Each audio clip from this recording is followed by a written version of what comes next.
Esta semana Pedro Mexia confessa-se desgostoso por causa de uma polémica na rede. João Miguel Tavares declara-se alargado para discutir os efeitos do regresso às 35 horas de trabalho na função pública e Ricardo Araújo Pereira sente-se querido. Está reunido o Governo de Sombra.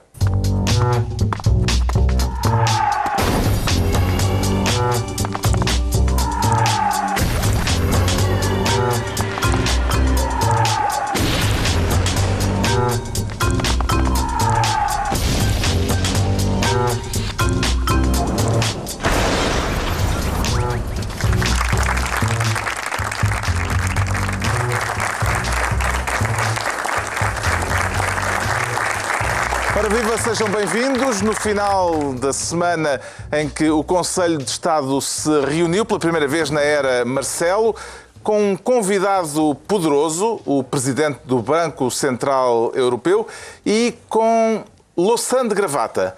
Vamos talvez falar disso mais adiante, neste Governo Sombra, em que o João Miguel Tavares quer ser Ministro do TABEF. Do TABEF. Do TABEF, quer ser Ministro do TABEF. Então? É bem verdade.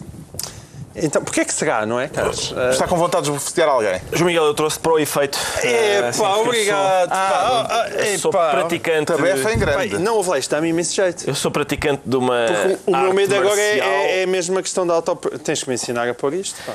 Isso é mais é para mesmo tu... teu, não é? Sim, isso é. Posso estar aqui no. Se faz favor, foi mais para isso que eu trouxe. Sabes que a luva serve para tu não magoares os dedos, não é para não partires o nariz do Pedro, e se continuas a conseguir. É um velho sonho. Pois. Mas eu não sei se hoje em dia, tendo em conta os seus cargos institucionais, se eu lhe bater em princípio, pode ser crime. Pode ser crime. A PSP está ali a vigiar-te com muito. Cuidado com isso. Cuidado com isso. Não, mas sabes que eu acho que isto dá imenso jeito, porque hoje em dia João Soares já não é Ministro da Cultura. E quando ele era Ministro da Cultura, disse o que disse, não é? Ele depois veio demitir-se argumentando que queria manter a sua liberdade de expressão.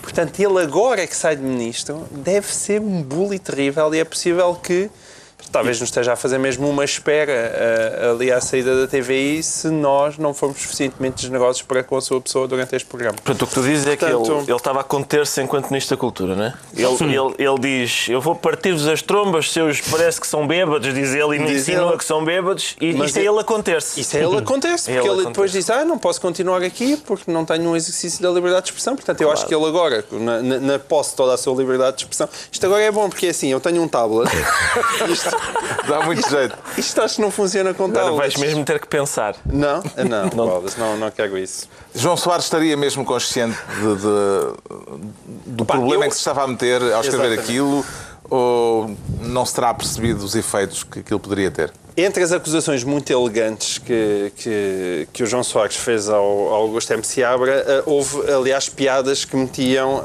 vinho e álcool e outras coisas que tais. E eu pensei que o João Soares pudesse estar a padecer do mesmo mal. Mas não, mas o poço foi colocado às 7 da manhã, não é? Portanto, pode ser a hora que ele chegou a casa. Há pessoas que dizem, ele levanta-se cedo, se calhar. Foi o que eu achei, foi que ele levantasse cedo, mas talvez isso explicasse. É assim, provavelmente é aí que está a solução para este problema. Se, à altura que entrou o post, 7 da manhã, João Soares estivesse a chegar a casa... Foi antes das 7 da manhã. Foi antes das 7 da manhã. 6 e tal da manhã. Se ele estivesse a chegar a casa, compreende-se o post.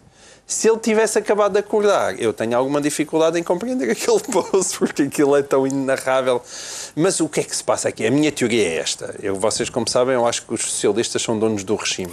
E, portanto, eles não notam qualquer espécie de diferença entre serem meros civis ou serem ministros. Para eles é tudo a mesma coisa. Estão sempre em casa, estás a ver? Portanto, a família Soares, por extensão, não é? Porque, de certa maneira, o João Soares é filho de um dos pais da democracia. Portanto, ele comportou-se como se estivesse no jardim de recreio. É a irmã. Exatamente. A democracia é a irmã dele. E ele comportou-se como se estivesse no recreio da democracia portuguesa. Bem, o caso começou no Facebook, na manhã de quinta-feira, mas o momento decisivo para a admissão de João Soares é capaz de ter sido esta declaração de António Costa a pedir desculpa por aquilo que o ministro escreveu no Facebook. Tanto quanto sei, o Dr. João Soares já pediu desculpa aos visados pela forma como expressou. Eu, pessoalmente, não obstante ter sido no blog pessoal dele ou no Facebook pessoal dele, quero também expressar publicamente desculpas a duas pessoas, Augusto M. Seabra tenho aliás particular estima, e ao Vasco Polido Valente, quem tenho consideração, e obviamente já recordei aos membros do Governo que, enquanto membros do Governo, nem à mesa do café podem deixar de se lembrar que são membros do Governo e, portanto, devem ser contidos na forma como expressam as suas emoções, e se é assim à mesa do café, quanto mais nestes novos espaços comunicacionais que hoje, obviamente, não são conversa privada nem reservada, tornam-se naturalmente públicos, mas que, obviamente, não traduz a forma como o Governo se quer relacionar com as agências da cultura, e muito menos com duas pessoas. Uma delas tem muita estima, Augusto M. Seabra, e o Dr. Vasco Polido Valente, que aliás costuma dar de subir bastantes bengaladas a toda a gente, tem também muita consideração. Mas mantém a confiança no Ministro? António Costa a dar uma lição em público ao que era ainda seu Ministro da Cultura, será isto que se pode chamar uma bufetada de luva branca ou de luva de pelica? Não. Acho que isto aqui é um aparcate com as luvas do Ricardo Araújo Pereira, não é uma... Quer dizer, bem no meio da testa de João Soares. Aliás, é aqui isto que o empurra para a admissão. Eu não via raspanetes desde os meus 8 anos. A minha mãe também me dizia, olha lá, mas tu não te podes comportar como se estivesses no café. Coisa que tu ignoraste ao longo da vida. Isso, eu não sei, isto parece-me ofensivo. Empresta-me lá aí outra vez a luva. É agora que eu vou mandar um... Não é só a desautorização, é também ele, Primeiro-Ministro, ter pedido desculpa aos visados. Claro. Isso é inédito. Eu não me lembro, acho que é inédito em democracia. Pedir desculpa pelo que outro fez. Exatamente. Nem o cristão mais cristão pede desculpa por terceiros. É uma coisa mas mesmo... atenção, António Costa não só esteve bem, como eu tenho a teoria de que saiu a sorte grande. Isto foi péssimo para João Soares, mas foi ótimo para António Costa. João Soares estava a ser um ministro altamente problemático desde que tinha chegado ao governo, ia acumulando casos atrás de casos, e agora aqui fez o seu harakiri, que eu acho que António Costa agradece com muito denodo. Houve ainda um pedido de desculpas de João Soares a meio da tarde de quinta-feira, que se calhar agravou. Não era bem de desculpas. Não era bem um pedido de desculpas. Foi a única coisa com piada que ele disse no meio disto tudo. É que ele pedido teve piada. Em que ele disse, peço desculpa se os assustei. Peço desculpa se os assustei. Ora bem, isso foi um ato de desafio, porque ele tentou depois dizer que uma coisa que até é verosímil, mais ou menos, que é bufetadas não são bufetadas, no sentido em que as pessoas, às vezes, quando se zangam, no discurso verbal, prometem passar a vias de facto, raramente isso acontece, e, portanto, pode-se dizer que a linguagem carusiana, essa expressão foi utilizada algumas vezes, mas aí tinhas outra vez um político a prometer o que não cumpre. Exatamente, aliás, já prometeu a Vasco Polido Valente há quantos anos? Desde 99. Desde 99. 17 anos. Há 17 anos. Sim. Houve alguém com graça que dizia que o João Soares teve muita coragem ao vir dizer em público, assumir em público que tinha uma promessa por cumprir há 17 anos. Só que eu acho que há uma parte que o João Miguel já se referiu, há uma parte que eu acho mais desagradável até do que a ameaça física, que é as considerações sobre a saúde e outras circunstâncias da vida pessoal dos visados. Eu acho que isso, para mim, a mim chama muito mais a atenção na mensagem do Facebook esse tipo de referências ao Augusto Seabra. João Soares poderá alegar que estava a citar uma amiga. É o que lá está, não é? Mas há uma das regras da retórica é que não se atribuem citações não identificadas que não pode-se inventar. É aquela coisa alguém me disse que... Claro, há um sketch, um grupo humorístico, que dizia alguém já disse que este meu romance é um dos maiores romances da língua portuguesa. Que no caso era o próprio, nesse sketch era o próprio que tinha dito isso ele próprio. Portanto, a citação certamente pode ser real, mas não parece. Mas o que me fez mais impressão foi essa referência pessoal. E, em segundo lugar, é o Facebook. As pessoas dizem, mas tu és contra o Facebook. Eu não sou contra o Facebook, eu sou contra o uso do Facebook por figuras públicas, porque o desafio é que nós vamos quer aos arquivos dos jornais, quer aos arquivos do programa e ver quando é que nós discutimos um político que foi promovido e não demitido por causa de um post de Facebook, ou elogiado e não enxovalhado por causa da... É sempre as pessoas que querem manter redes sociais. Acho que, segundo dizem, o Augusto Santos Silva tinha uma página de Facebook até bastante veemente, e quando foi nomeado Ministro dos Negócios Estrangeiros, fechou a página. Como é óbvio, é um cargo muitíssimo melindroso e não se pode esperar que uma pessoa que tenha um cargo público de responsabilidade, neste caso um ministro, continua a no caso do Ministro dos Negócios Estrangeiros, se calhar a coisa ainda se torna mais problemática. E não haver a distinção entre o que são posts privados e posts pessoais, sendo que em princípio são todos portanto, públicos e pessoais, sendo que são todos públicos. E, portanto, mas tu não estás a tentar explicar, e eu gostava de ouvir isso da tua boca, o que é que explica que ele achasse que podia dizer aquilo? Porque isso é que é fascinante neste caso. Ele achar que podia dizer aquilo. Já que tu invocaste a família Soares, a mesma razão que o Dr. Mário Soares já várias vezes fez declarações de voto em dia de eleições. É um político que várias vezes fez declarações de voto em dia de eleições. Porque há pessoas que acham que têm uma relação, ou porque são pais, ou porque são irmãos da democracia, e que acham que têm regras um pouco diferentes. Eu só atribuo isso aí, porque de facto é muito estranho a maneira quando ele se demite, ele diz porque quero preservar a minha liberdade. E isso... Não aceito prescindir do direito à expressão de opinião e palavra. Sim, e eu acho ótimo que a pessoa preserve a sua liberdade e a sua liberdade de expressão. Mas também toda a gente sabe que a liberdade de expressão tem condicionantes e que uma pessoa... Imaginem o Ministro Augusto Santos Silva a ter um Facebook onde fazia posts sobre Angola ou a Rússia ou outra coisa qualquer, e depois ia para reuniões na União Europeia e na NATO, etc. Portanto, é evidente que estar em público limita a liberdade de expressão. Portanto, isso é que eu não percebi. E esta desautorização foi, francamente, assim... Enxovalhante? Foi um bocado dura. É sensível à argumentação de que isto era apenas retórica e que era um recurso queirosiano de linguagem?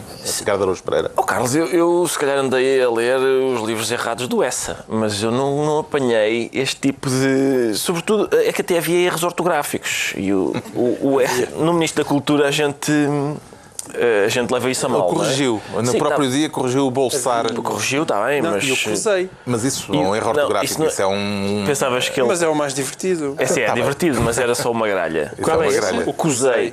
Nunca me cozei. Não me cozei. Mas eu queria chamar a atenção para o seguinte. Não digo nada. Não digo nada. Para mim o mais... Mas o João Miguel tem uma interpretação para...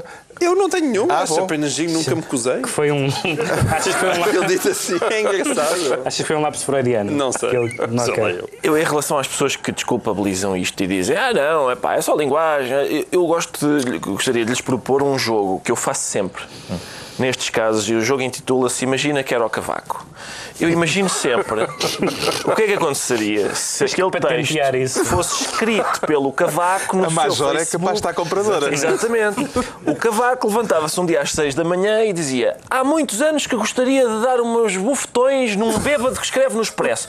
O que é que as pessoas diriam? O que é que as pessoas diriam? O Cavaco não é irmão da democracia. E não tem direito a fazer isso. Exatamente, é enteado. Um dos apoiantes do Ministro da Cultura. Eu acho que há uma coisa... Temos aqui um... O mais chocante... Não, mas pois antes de irmos a isso, para mim o mais chocante nisto é... O Vasco Polido Valente tem 74 anos, pá. Tem 74 anos. E estamos aqui em presença... Eu acompanho uma modalidade... Mas o que é que isso quer dizer? Vou já explicar. Tem uma modalidade... Estás a dizer que bufetada neste caso era homicídio. Não.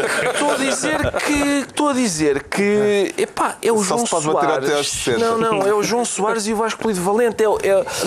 Vamos lá ver. Eu acompanho uma modalidade que é, na verdade, um conjunto de modalidades, que são os desportos de combate chamados MMA, que são artes marciais mistas. E às vezes há um combate em que um especialista em boxe vai lutar com um especialista em judo. E isto é a mesma coisa, mas em deprimente. Isto é o Badocha contra um velhinho. Mas o que é isto? Mas isso eu também acho. Hoje em dia a barriga que o João Soares tem, eu acho que ele não chegava com a mão à cara do Vasco Polido Valente. Claro, imagina isto. Tens razão. Amanhã vem o gajo da gota contra o insuficiente renal. Por amor de Deus, pá.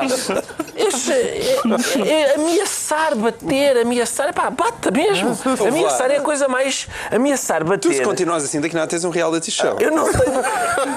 Podias patentear isso. Há poucas pessoas pelas quais eu terei menos respeito por aquelas que ameaçam bater. Epá, quer bater, bata. Não tem...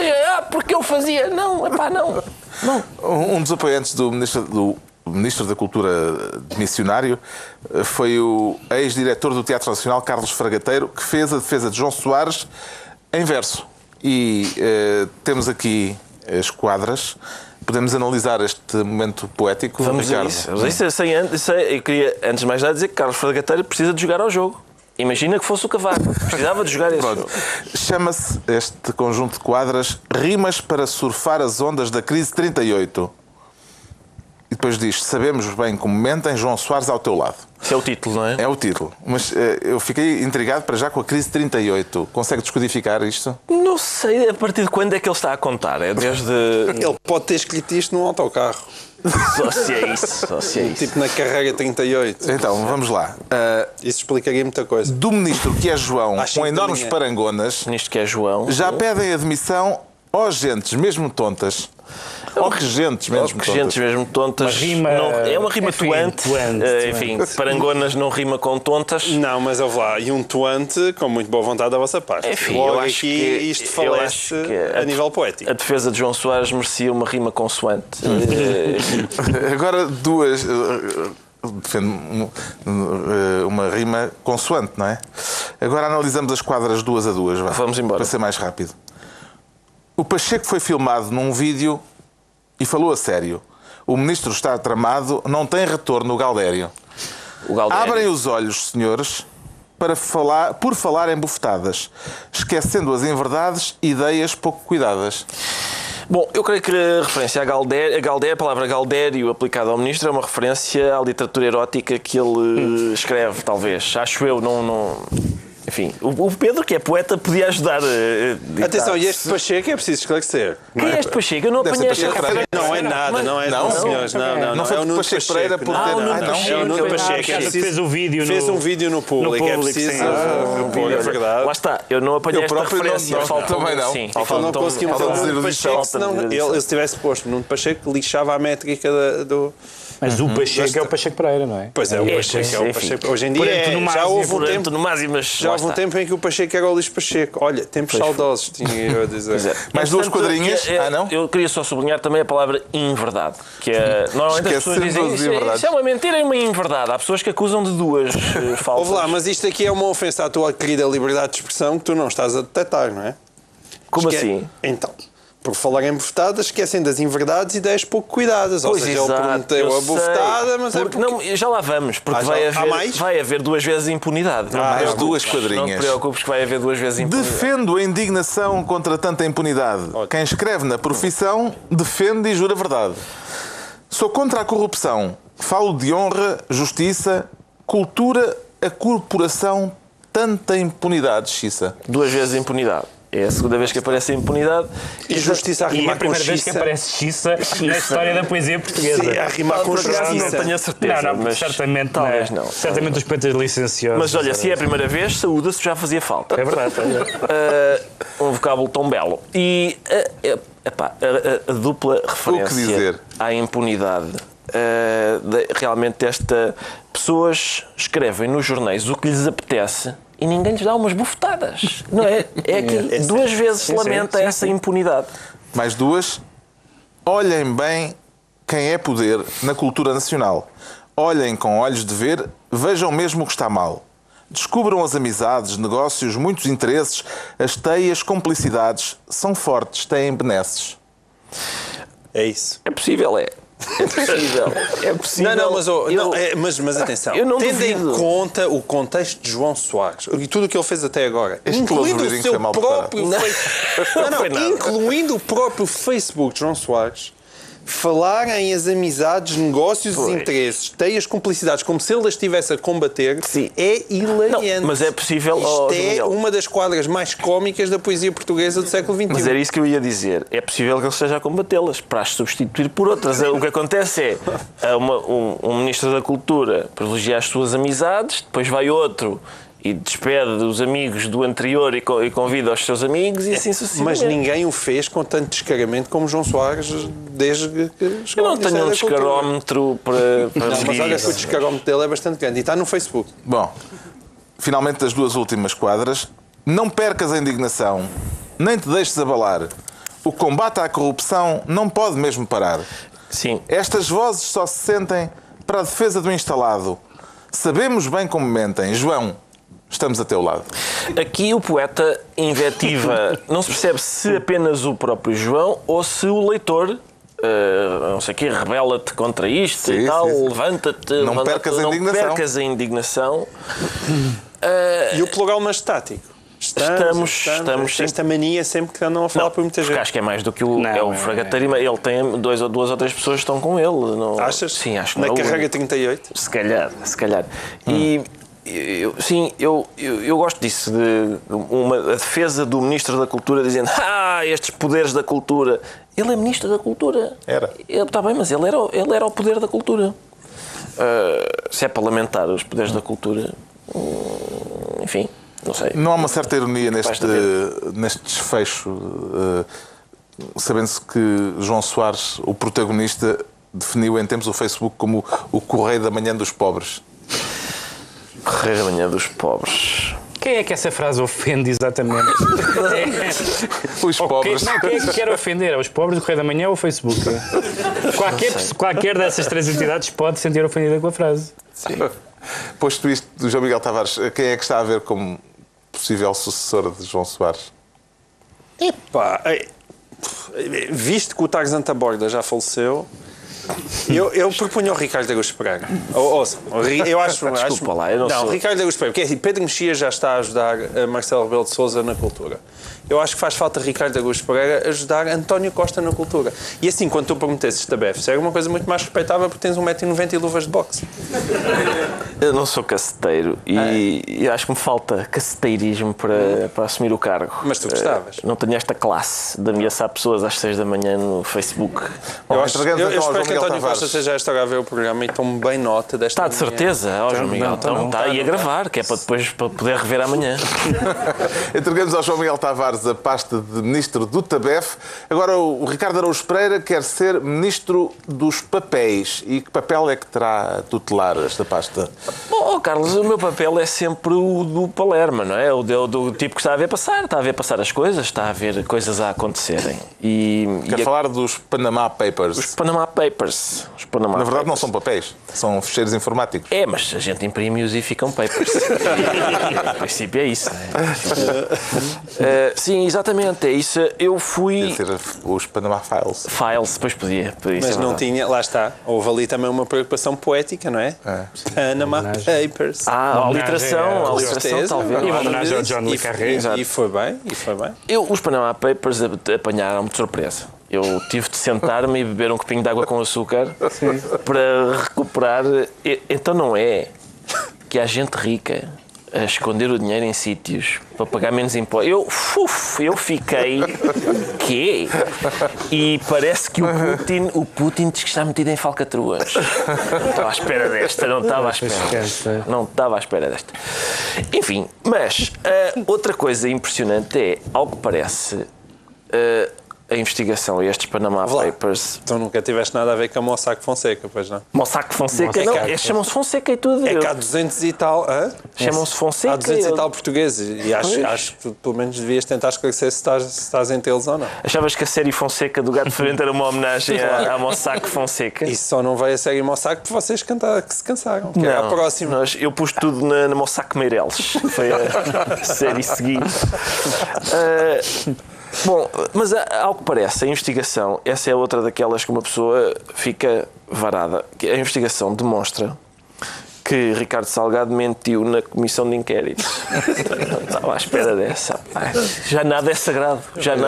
Afinal, o Espírito Santo conheciam o saco azul. Conheciam o saco azul e tinham 300 milhões lá dentro. Carlos, até me custa falar. Agora prometem revelações sobre ex-ministros portugueses. isso pode aquecer um bocadinho o clima. Sim, pode. Eu mais quente do que isto, não. Eu acho já está a escaldar. Então, com estas revelações, quem é que esperava isto? Eu fiquei mesmo... Vou continuar à espera. Por mim, eu só ponho as mãos no fogo por uma pessoa. Tenho certeza que não está envolvida nisto, que é José Sócrates. É só por uma questão de probabilidades. Porque não é possível uma pessoa estar envolvida em tantos escândalos. Não é possível. É como aquela coisa de... olha, por exemplo, o João Soares é aquilo que se chama na aviação um passageiro talismã. Porque ele já caiu com um avião. Em princípio, é improvável voltar a cair noutro. Então, quando a gente está no avião com o João Soares, diz: olha, em princípio este não cai.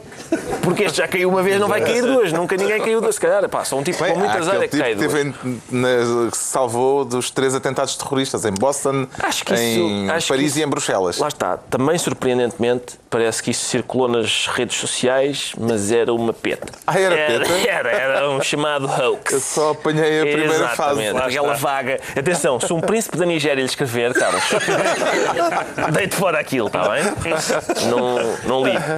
Mas portanto, o Sócrates é a mesma coisa, mas ao expoente 25, porque ele já não pode, ele está envolvido no do Freeport, no da Cova da Beira, da Operação Marquês.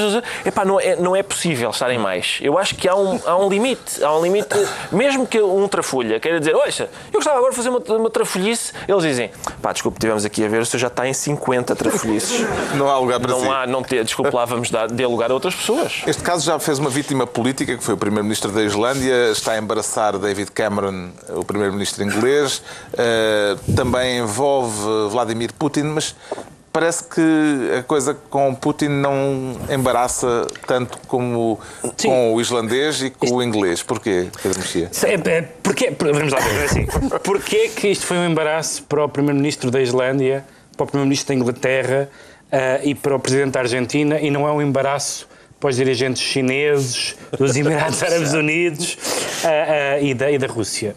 Bom, porque em alguns desses regimes há consequências disto, há imprensa livre, etc. Nos outros, o Putin é para o lado que dorme melhor. É importante não esquecer. Não é dele, é do amigo. É do amigo do violoncelo. Isso por um lado. E segundo, a Rússia é o tipo de país em que é possível um governante ameaçar fisicamente cronistas de jornais. É esse tipo de país. É esse tipo de país. É preciso ameaçar. Não é só ameaçar. Sim. E é mesmo. Há quem os despache. E servem-lhes às vezes umas refeições com um pozinho que faz a cara deles ficar verde e borbulhosa. Isso.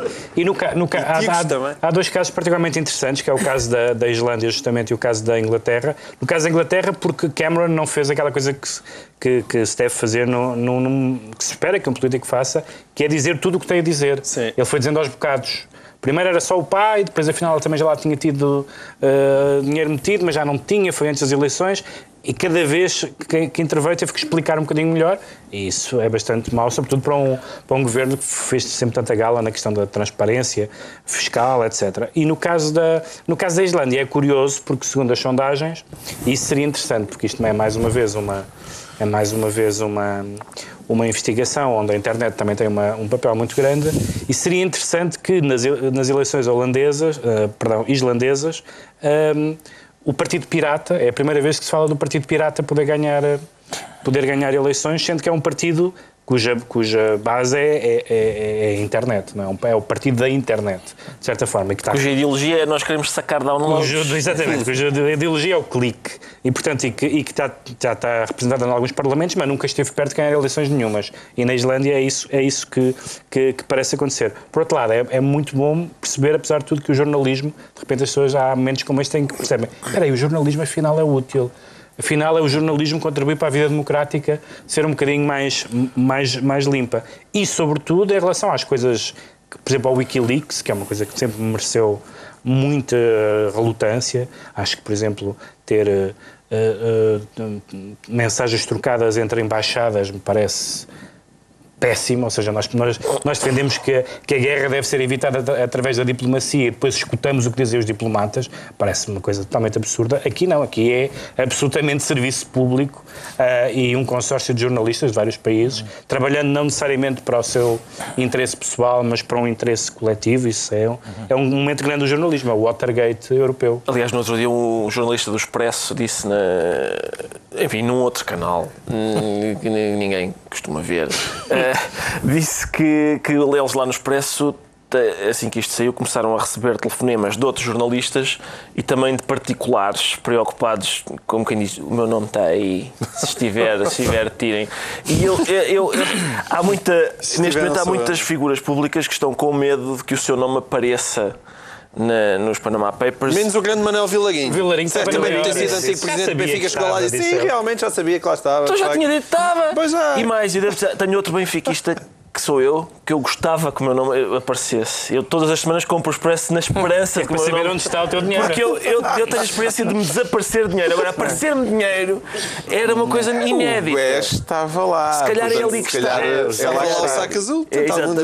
Naqueles 300 milhões pode. É uma coisa que é engraçada, porque de repente é muito fácil quando aparecem pessoas que são mais ou menos universalmente detestadas ou detestadas por uma parte das pessoas, como é os líderes políticos. Mas depois, de repente, aparecem aqui o Almodóvar e não sei o que mais, e as pessoas aí tendem a dizer: coitado, os outros não, mas este... E isto mostra, de facto, que a fronteira entre aquilo que toda a gente, incluindo, dizem-me, esta mesa, faz, que é procurar regimes fiscais benéficos e etc., a diferença entre isso e a pura fuga e a ocultação das grandes empresas por oposição aos cidadãos individuais. Existe uma diferençazita aí.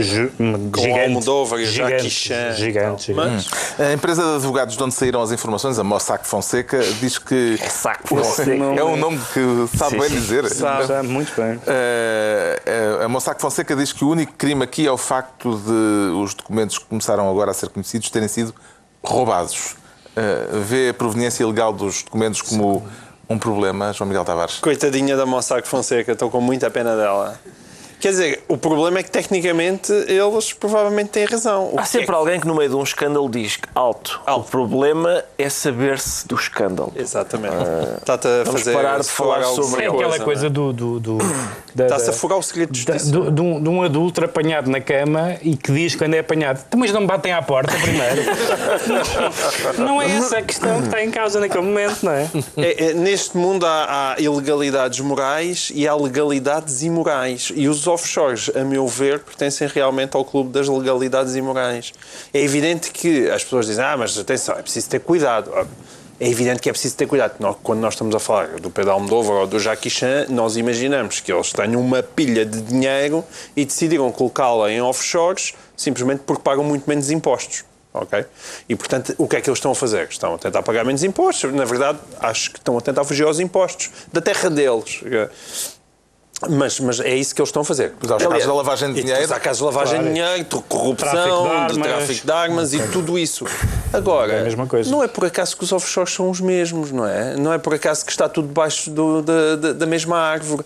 E isso acontece porque aquilo que é o maior escândalo, a meu ver, dos offshores, e para isso que verdadeiramente ele serve, é para não se saber quem lá mete o dinheiro. Para não saber. Sendo que era interessante que a União Europeia não fosse dirigida por alguém que está envolvido num caso com algumas semelhanças, que é o caso LuxLeaks do Luxemburgo. O problema é que eu já tentei, porque há gente que eu até prezo, geralmente, evidentemente, que pertence àquela fatia mais alta em que negocia com pessoas que negociam com offshores, mas que, para os quais eu tenho consideração, que elas começam a tentar explicar para que é que serve um offshore e tentar arranjar razões racionais e que façam realmente sentido sobre a utilidade dos offshores. Eu até hoje nunca consegui Em geral perceber. é sempre o discurso de que há uma perseguição fiscal e que, portanto, há uma espécie de direito a... Geralmente há... Não, estou a dizer, geralmente o argumentário é por isso. Com certeza, tu podes ir por aí, mas isso aí tens que admitir que há uma desigualdade de partida brutal, porque estamos a falar de algo a que os muito ricos têm acesso e os muito pobres não têm. Portanto, eu não percebo como é que isso possa ser minimamente defensável numa sociedade democrática. O Ricardo Araújo Pereira fica então ministro dos papéis. É a altura do Pedro Mexia se tornar ministro do protestantismo. E vai citar Max Weber? Não, isso é o João Miguel é que tem esse pelouro, mas não eu não gosto de falar, de ir atrás das pessoas, de tentar toda a gente a ir atrás. Parece uma coisa pouco. Mas é quer falar de mais uma declaração provocatória? É difícil. Pedro Arroja. Pedro Arroja, no seu blog, disse que, enfim, confrontado com esta situação em que há dois partidos, o Bloco e o CDS, que têm mulheres como líderes, e do PSD, que agora tem 3 vice-presidentes, mulheres e 3 homens, em regime de paridade, veio dizer que isso era perigoso. Que levar mulheres à liderança dos partidos era enfraquecer os partidos e era uma prova de degenerescência do sistema político. E onde é que entra aqui o protestantismo? Não, porque isto tem, como é óbvio, como fica claro por estas palavras, isto tem uma explicação sofisticada. A explicação sofisticada é que, diz Pedro Arroja, os partidos são sectários e baseiam-se num sectarismo que tem alguma coisa a ver com as seitas, nomeadamente com as seitas protestantes. As seitas protestantes foram fundadas por homens e só os homens é que conseguem ter o espírito sectário necessário para dirigir um partido, porque as mulheres são, diz ele, mais comunitárias. E, portanto, ter mulheres na liderança é má ideia, exceto a senhora Merkel, porque é filha de um pastor luterano. Isto está lá escrito. Como tudo faz sentido. Eu gosto muito... As bujardas, simplesmente, não me fascinam particularmente. Agora, acho que têm uma justificação filosófica ou teológica. Não sei por onde começar, porque mesmo esta coisa de que as mulheres são assim e as mulheres são assado na política, eu lembro de ter essa discussão das pessoas dizerem assim, falta amigos de esquerda, faltam mulheres na política. Eu dizia, sim, como a senhora Thatcher, essa não é mulher. Pronto, da mulher, enfim, não corresponde àquilo que diz provavelmente o bilhete de identidade, tem um critério diferente na política. E, portanto, essa ideia de que da origem teológica ou protestante das lideranças e do espírito sectário e comunitário é uma sofisticação que eu gostei muito de Pedro Arroja. Que tipo de sentimento é que estas declarações sucessivas de Pedro Arroja lhe provocam, Ricardo Araújo Pereira? Eu acho que é mágoa. Carlos. Não é a melhor dele, desculpa, não é a melhor dele. A minha favorita continua a ser aquela quando ele disse que tinha pênis, testículos, etc. Porque eu continuo fascinado com o etc. Porque eu diria que está completa a lista, mas desculpa. Não, a tristeza vem do facto de, normalmente, o machismo, o racismo e tudo baseia-se na ignorância. E o que me parece aqui é que é a mesma coisa. Pedro Arroja é ignorante neste caso porque ele claramente não conhece gajas. Não é possível dizer isto. Ele tem que eu não sei que tipo de mulheres é que ele conhece. Eu acho que essa mulher que ele acha que existe não existe. Essa mulher que ele... A mulher dele? Se calhar a senhora deve ser uma santa. Deve ser uma santa. Sim. Uma santa. Porque a questão sectária, ele depois explica também no outro post, que está ligada com a agressividade. Ele diz que as mulheres são menos agressivas que os homens. Meu Deus! Ele precisa como mesmo... é possível? Precisa ir lá à casa. Exatamente. A questão é Pedro, vamos às gajas. Vamos sair, vamos os dois, e eu vou-te mostrar o que são mulheres. Porque tu não sabes, pelos vistos, a gente tem de ir... É como ir de mão dada com ele à savana, dizer, vês, aquilo é um leão, estás a ver o que é? Não é o que tu estavas a dizer, E eu preciso fazer isso com o Pedro Arroja. Poderá dar-se o caso de Pedro Arroja ser apenas um provocador que gosta de ver as pessoas a indignarem-se muito com aquilo que diz? Isto não dá para indignar, isto é simplesmente divertido. Não é nada disso. Nós conhecemos pessoas que têm esse gosto de provocar reações acirradas. Não faço ideia de quem esteja a falar. Em quem as lê, em quem as ouve. Não conheço. E que espevitam ódios, entusiasmos, paixões a única pessoa negativas. que me recordo que faz isso é o Carlos Vaz Mais quando está a escrever no Facebook. Mas, entendo isso, não estou a ver mais ninguém. Mas o que é fascinante no Pedro Arroja é que não é nada disso. Ele acredita naquilo. Essa é a parte engraçada. Não se sentem irmanados. Não, ele não só acredita naquilo, como na verdade ele não acha que isto seja nenhuma espécie de discriminação. Ele não desvaloriza o papel das mulheres. Ele simplesmente idealiza o papel das mulheres de uma maneira que enfim... É um trovador moderno, no fundo. O que eu acho que quem tem que ser entrevistado não é Pedro Arroja. É a senhora Arroja. É a senhora Arroja. Claro, é isso. Fica a sugestão. Porque normalmente o machista é um machista bruto, não é? Um machista bruto. E este não é um machista parvo. É banana, é um banana. Fica a sugestão. Entrevistar a senhora Arroja. O Pedro Mexia fica assim, ministro do protestantismo. Estão entregues as pastas ministeriais por esta semana e agora fazemos aqui 30 segundos. É melhor. E voltar aos intervalos. Isso parece possível. Um instante, só para recuperar o fôlego.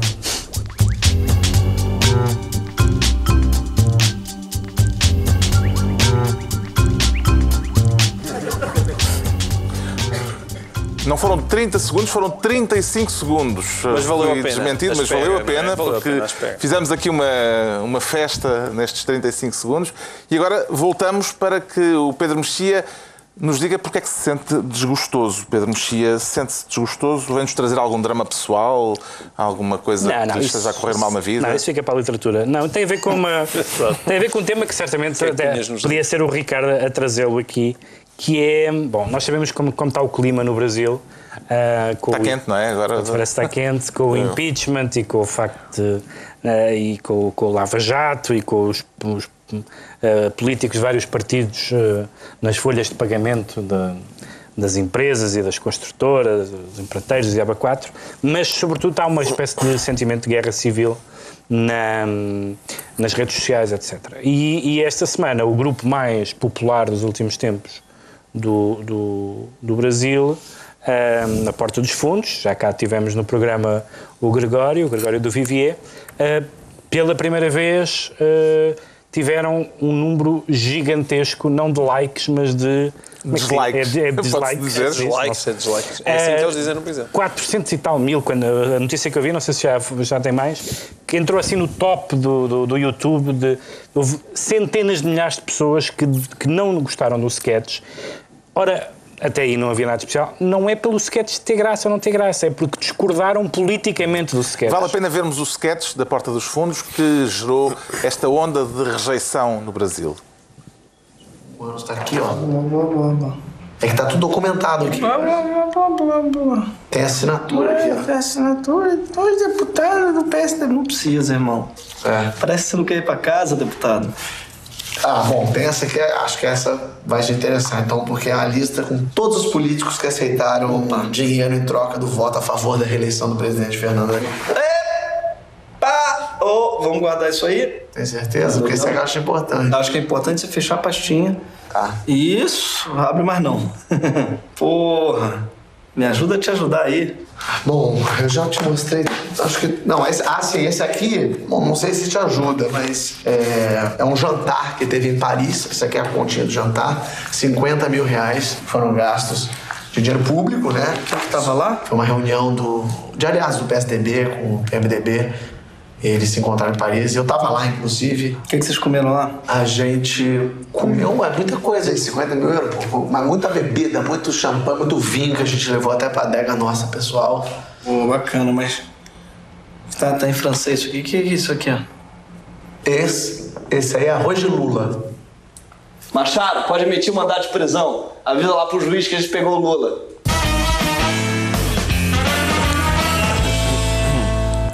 E pronto, arroz de Lula, o sketch da Porta dos Fundos que teve mais dislikes do que likes. Que ilação é que tira deste caso, Pedro Mexia? Evidentemente que o sketch...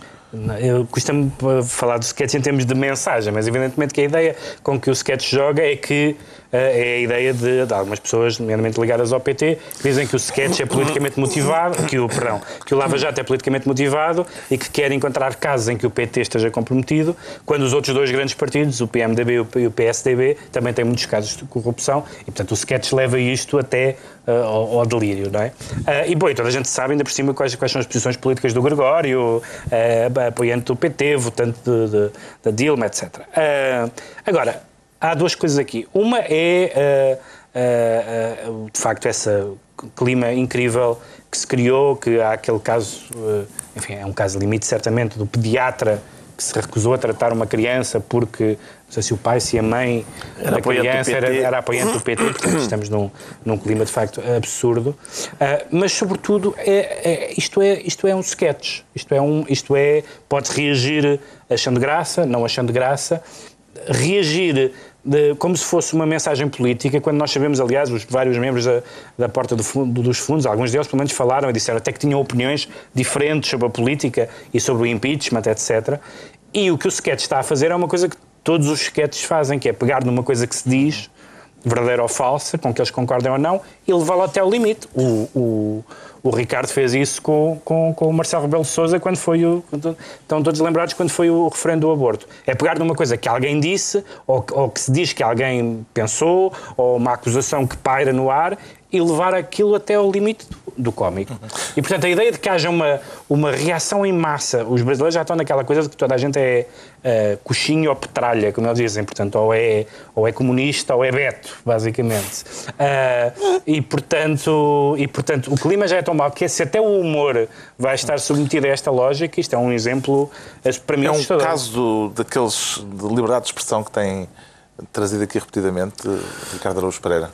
Depende da parte do caso da qual estejamos a falar. Quer dizer, não é as pessoas dizerem eu não gosto disto, mesmo que a motivação para não gostar seja aquela que é a do costume, nas pessoas que sempre que se fala de sátira política estão mais interessadas em política do que em sátira, e cá também há muitas, cá é sempre assim, se há uma piada sobre o Sócrates, as pessoas dizem muito engraçado, há uma sobre o Passos Coelho e dizem não, achei graça, e vice-versa, isso são tipo, nós agora fizemos o último programa que fizemos aqui na TVI, na altura das eleições, isso aconteceu muitas vezes. Havia amigos meus empenhados na vitória do Costa que diziam, estás a fazer tudo para o Passos ser reeleito, e os meus amigos empenhados na vitória do Passos diziam, só falta dizer que votas no Costa.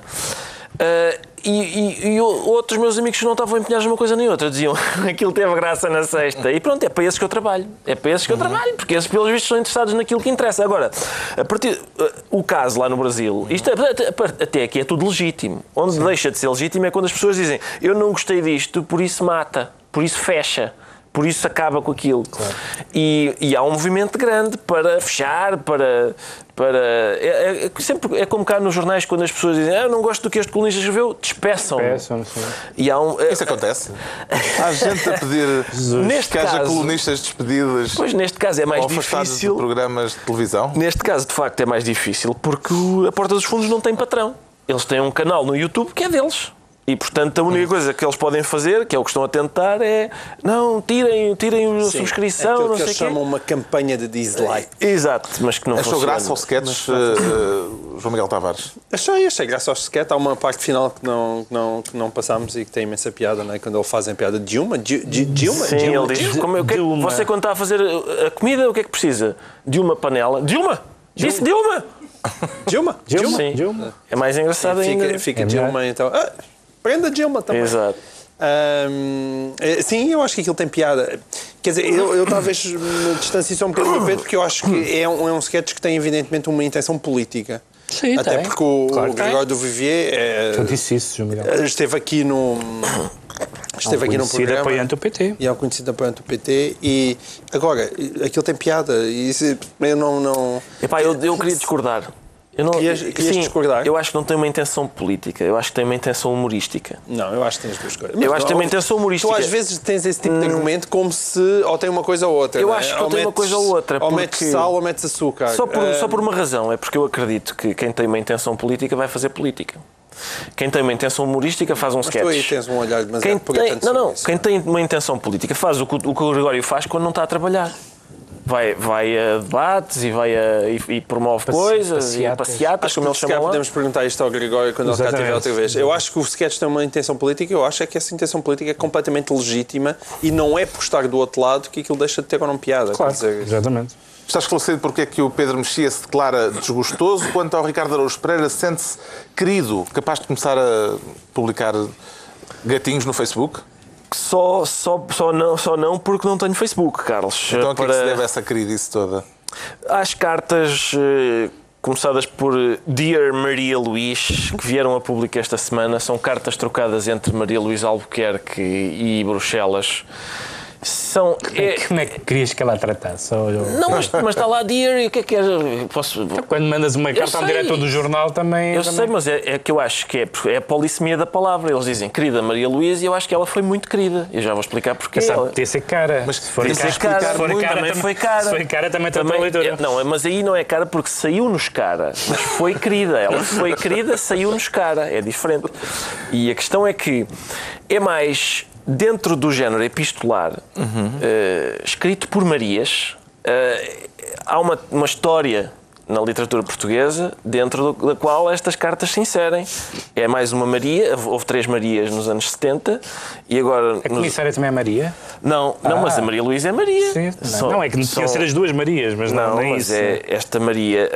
Houve as 3 Marias que fizeram as novas cartas portuguesas inspiradas nas cartas portuguesas da Mariana Alcoforado e estas novíssimas cartas portuguesas desta Maria Luís inspiram-se, na verdade, também nas de Mariana Alcoforado porque são ternas e românticas. São românticas, têm aquela coisa lamechas dos namorados que é, em vez de desliga tu, não, desliga tu, basicamente é resolve tu, não, resolve tu, não, fecha tu o banco, não, fecha tu, não, decide tu. E estão ali a engonhar e também fala muito sobre a condição feminina, acho eu, porque é ela a passar a batata quente para o governo seguinte e, portanto, tem a ver com a cozinha, não é? E tem a questão do facto dela só conseguir a saída limpa não resolvendo o caso do Banif e lá está outra vez a saída limpa, portanto é a higiene da casa. Não podemos pôr mais na carta. É fazer olhinhos a um namorado europeu que nos trata mal. Já estamos a acabar. Desta vez não podemos nem debater aqui, mas há de vir a propósito a Comissão de Inquérito do Banif. Vamos falar disso seguramente para a semana, porque vai continuar a haver assunto e não vamos conseguir falar das 35 horas que o João Miguel queria trazer ao debate. Repara no total descontrole de tempos deste moderador. É incrível, este moderador não sabe.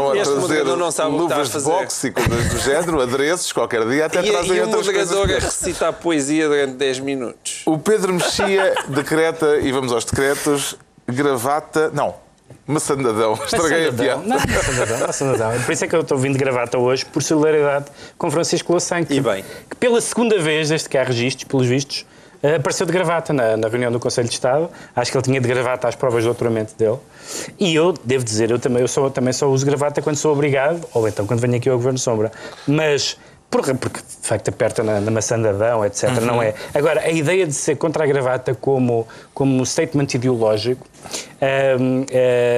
sempre me pareceu bizarra por parte dos bloquistas. Desta vez, Louçã, ou porque já está noutro patamar, até o Bloco já tem um comentador já tem uma comentadora aqui na TV, portanto o Bloco já está num patamar, acho eu, de respeitabilidade tão grande, já apoia um governo e já usa gravata. Eu não quis saber o que disse Draghi e fiquei o tempo todo a olhar para Francisco Louçã de gravata e, portanto, trouxe para saudar também o aburguesamento de Francisco Louçã. Fica feita a nota. O João Miguel Tavares decreta a alegria do amor. Pois é, não tem culpa. É o título da exortação apostólica do Papa Francisco. É assim que este programa foi excessivamente poético e acaba com a alegria do amor, que enfim. Mas essa exortação apostólica sobre a família tem coisas muito importantes lá dentro. E embora ela não se afaste da doutrina, tendo em conta os resultados do último sínodo, em que, digamos assim, a parte mais dura da Igreja Católica acabou por não ceder tanto quanto certamente o Papa esperaria, mas ainda assim essa exortação apostólica tem palavras importantes, desde logo quando diz que ninguém pode ser condenado para sempre, sobretudo em relação aos divorciados recasados, e diz uma coisa muito importante sobre a Igreja, que é que a Igreja não foi chamada para formar consciências e não para substituir. E é bom ouvir isso da boca de um Papa. O Ricardo Araújo Pereira decreta escovinha. Decreto escovinha porque eu costumo cortar o cabelo à escovinha e não sei que tipo de apropriação cultural é que estou a fazer. Isto vem a propósito do facto de eu ter novidades no mundo, na minha rubrica semanal do politicamente correto e da liberdade de expressão. O que é que aconteceu? Justin Bieber pôs rastas. O que ele foi fazer? Disseram as pessoas que são moralmente superiores a toda a gente que aquilo era uma apropriação cultural. Essas pessoas são moralmente superiores, mas historicamente inferiores, não sabem história, não sabem quem é que pôs rastas primeiro, não sei o quê. Basicamente são pessoas para as quais eu, em princípio, devia vir para aqui vestido de minhota, que é a minha cultura. Se eu vestir um capote alentejano, provavelmente estou a transgredir. Depois, só uma notinha mesmo muito coisa. Final. Sim, portanto, houve um aluno numa universidade também, tinha rastas, foi mandado parar porque estava a transgredir. Numa universidade do Ohio, o facto da cantina ter sushi gerou protestos porque estávamos a assistir à representação desinformada de pratos culturais. Era só mau sushi, quer dizer.